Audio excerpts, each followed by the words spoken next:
Radar Paulista apresenta Momento O Inédito Viável, com Emerson W. Dias, o provocador filosófico.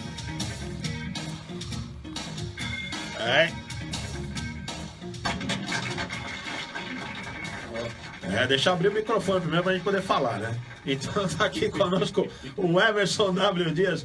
Muito boa noite, obrigado pela presença aqui, Emerson. Boa noite, Renato, boa noite a todos os ouvintes. E fazia tempo que eu não via as palmas do nosso auditório, sempre repleto de pessoas felizes. É verdade, né? Mas agora, por quê? O que aconteceu? Não sei, beijo lindos, beijo a vocês.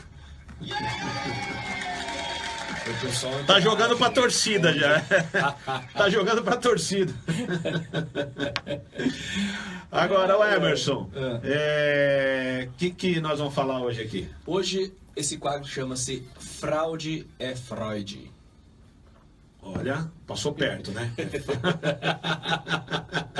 Até tomar uma água aqui, porque como é que é? Fraude é Freud. É Freud, Então Sabe, vamos. Porque é o seguinte, Renato, eu tô estudando bastante esse tema das fraudes aí, até acho que você vai falar aí, né, a questão das fraudes das urnas, né? Tinha aquela história de eleição sem Lula é fraude, ou seja, ficou uma palavra bastante falada aí nos últimos tempos, né? E, na realidade, dando aula, né, de ética e governança, essas coisas, o tema se esbarra muito nas questões de fraude, né? As empresas estão muito preocupadas com essas questões de fraude, né? Agora, interessante, assim, que uma definição de fraude que a gente pode ter, de meio que um consenso, né, entre os especialistas, é o seguinte, ó. Fraude é qualquer ato ardiloso, enganoso, de má fé, com o intuito de lesar ou ludibriar outrem, ou de não cumprir determinado dever, né? Então, tudo que se encaixa nisso aqui é uma fraude. Tá. Olhando do ponto de vista das empresas, né, o que mais acontece em termos de fraude são 3 elementos. Corrupção, que é o abuso de poder para benefício particular, suborno, propina, etc. Né? Corrupção é o primeiro. O segundo é apropriação indébita, ou seja, roubar um materialzinho de escritório, pegar aquele massinho de papel A4, umas canetinhas, né? Isso você tá falando o mínimo, né? Exato, mínimo. Porque pode ser roubar um celular, roubar um carro, pode ser várias coisas. Ou manipular lá os valores, se apropriar de coisas até bem maiores. Isso. Aí estaria na categoria de demonstrações financeiras fraudulentas. Ou seja, são 3 tipos de fraudes: corrupção, apropriação indébita e demonstração financeira fraudulenta. Ou seja, o cara manipula os números, né? Essas coisas todas. Agora, interessante, Renato, sabe que o maior ponto desses 3 que as empresas sofrem é exatamente a apropriação indébita. Por quê? Porque isso acontece o tempo todo, a todo momento, né? Estimativas mundiais calculam que as empresas perdem, na média, 5% do faturamento bruto com fraudes internas. Aliás, eu entrevistei aqui, acho que você estava aqui um escritor que era empresário e justamente ele faliu uma das empresas. Lembro. Você lembra, né? Lembro. Que ele disse aqui para nós depois que o maior problema é que os empregados dele começaram a levar coisas lá que eram do desconhecimento dele. Exato. E foi levando. Quando ele viu, ele estava num buraco tremendo lá financeiro. Exatamente. Exatamente, porque a pessoa pega, daí não deu em nada, o outro também fica corajoso, pega, enfim, né, o controle deficitário, etc. Aí você pergunta, né, 5%, né, do faturamento bruto com perdas e tal. Aí quando você olha, né, as pessoas que estão por trás das fraudes, quem são os fraudadores, a maioria é o corpo diretivo, são gerentes, supervisores, líderes. Ou seja, a liderança... Gente de peso ali. Exatamente, porque tem uma relação de poder. Então, por aí. Agora, o que me chamou a atenção é que, pesquisando sobre isso, eu descobri que uma estatística aqui no Brasil mostra que 42% dos currículos enviados para as empresas tem algum tipo de fraude. Olha só. Ou seja, algum tipo de mentira. Um curso que ele disse que fez e não fez, um cargo que ele disse que ocupou e não ocupou, um projeto que ele disse que conduziu e não conduziu, enfim. Né? Ou seja, a fraude, por que eu digo que ela é Freud? Porque quando você vai nas teorias sobre fraude, tem o famoso triângulo da fraude, né, o triângulo de Cressey, que ele falou o seguinte: a fraude acontece quando junta 3 elementos: a oportunidade, a pressão e a racionalização. Ou seja, o cara tem a oportunidade, né, surgiu na cara dele, ele tem uma pressão, porque essa pressão pode ser uma pressão social, por status, porque ele vai ganhar um dinheiro, né, ou porque ele tem uma meta quase impossível.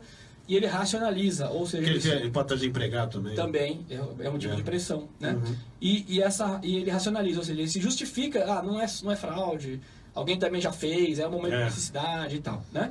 Aí, depois desse triângulo do Cressey, surgiu a ideia do diamante, ou seja, como se fosse, né, um triângulo, né, a base, você invertido e para baixo, né? Juntos ele formam um diamante. Que seria o quê? O cara junta a oportunidade de pressão e racionalização com capacidade. Porque o elemento também tem que ter a capacidade de conseguir fazer, né? E agora, recentemente, ontem, inclusive, eu descobri isso, lá o Renato Santos, da S2 Consultoria, que fez uma palestra brilhantíssima ontem na NEFAC, falando sobre ele juntou um outro elemento nesse diamante que forma um pentágono, né? Ou seja, além da oportunidade de pressão e racionalização e da capacidade, tem a disposição ao risco, que a pessoa corre mais ali, ou corre menos, né? Ou seja, se você tirar a oportunidade, que tem a condição, todos os outros 4 elementos, dependendo de qual teoria você vai olhar, são elementos humanos. Ou seja, está na cabeça do indivíduo, por isso que fraude é Freud, né?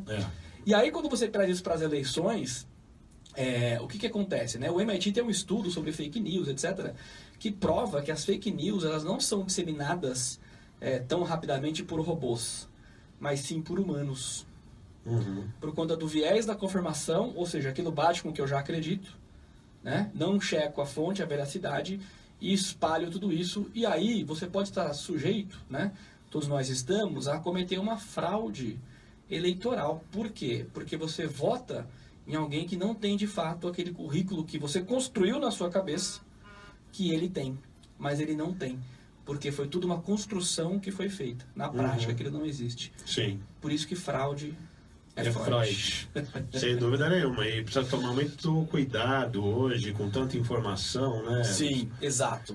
Muita informação correndo para lá e para cá. E como você disse, quando a pessoa tem já uma característica, uma tendência de apoiar uma determinada informação, ela não confere. Exato. Ela, justamente aquilo vai confirmar o pensamento dela. Exato. E a tendência é ela espalhar aquilo com uma facilidade absurda. Isso nos alivia, porque o ser humano é um ser social, né? Então, acreditar em uma coisa sozinho te traz um custo muito grande. Sem dúvida. Você vira o pato feio, né? Você tem que ficar debatendo, explicando. Exato. E não é fácil. E a gente sabe que a gente está aqui na linha de frente e a coisa às vezes a gente vai na contramão da grande maioria. Exato. E acaba... mas é isso, né?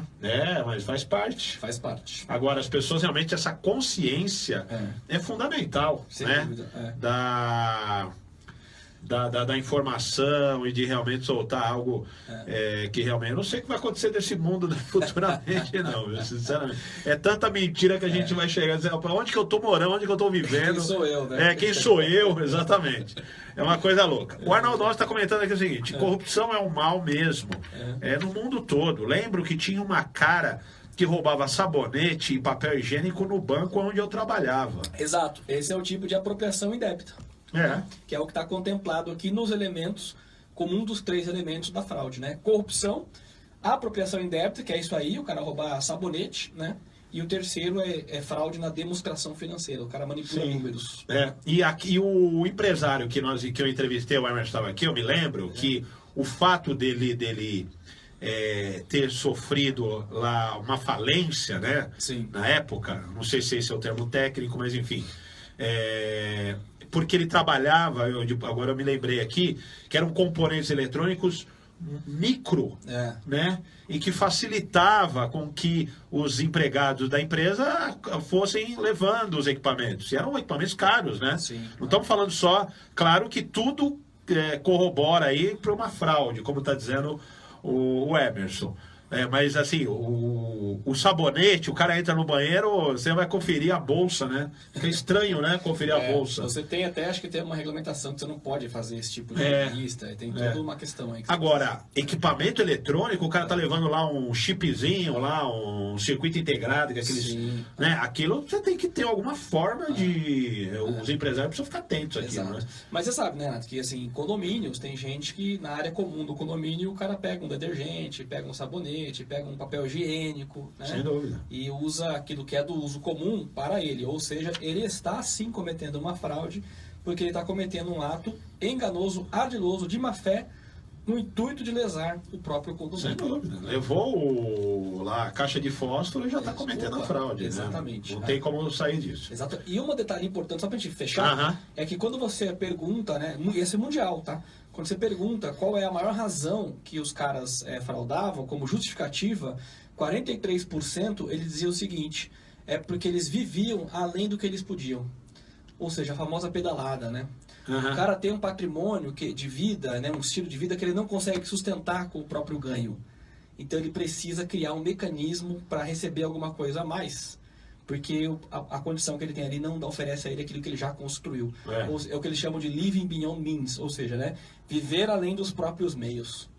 Isso não é fraude? Isso não é fraude? E essa fraude também que você falou dos currículos, eu acho isso também uma coisa... Porque você está fraudando também, vai entrar numa outra área... que eu não sei, aí você não citou exatamente isso, mas o tempo da pessoa. Por exemplo, o entrevistador que vai pegar o currículo e vai ficar 1 hora com ali um profissional, ali com gabaritado, supõe-se que seja um profissional ali que ele colocou uma série de certificados, diplomas, e que ele não fez aqueles cursos. Sim. Então você imagina a hora de um profissional, né, pessoal, aí do ponto de vista financeiro, também, você transformar isso em dinheiro. Exatamente. Né? Você fica ali entrevistando, não, mas eu falo inglês, eu falo francês, eu falo isso, eu falo aquilo. Aí depois vamos para a parte dos testes, vai ver o teste, o cara não sabe nada. Exato. Então você imagina o tempo que se perde com essas fraudes que você também acabou de mencionar. Bem lembrado, exatamente. Né? É isso aí. É uma coisa absurda. Mas e qual que é a frase do dia, Emerson? A frase eu fui buscar em Sófocles, 400 antes de Cristo.